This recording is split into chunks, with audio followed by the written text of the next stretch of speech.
អូអត់បញ្ហាទេបងរចនាបថតាន់សម័យគុណភាពញាក់សាច់សេវាកម្មនៃការធានាអែមមកធន់និងប្រើបានយូរជាងតោះបងប្អូនមើលអាដែលយើងជ្រើសរើស Asus ហើយអ្នកគ្នាលើខ្ញុំនិយាយអត់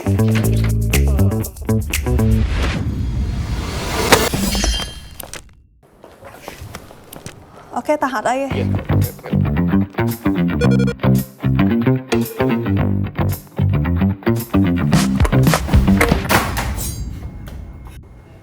ចាប់ហើយដល់ថយខ្ញុំអត់អីផងផលិតផល Asus ត្រូវបានឆ្លងកាត់ការធ្វើតេស្តភាពធន់កម្រិតស្តង់ដារយោធាអាមេរិក26ដំណាក់កាល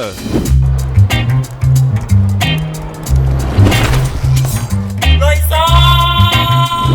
ចូលឆ្វេងយេអើយសាំហ្មងហើយអីប៉ុណ្ណឹងណែអត់បញ្ហាបង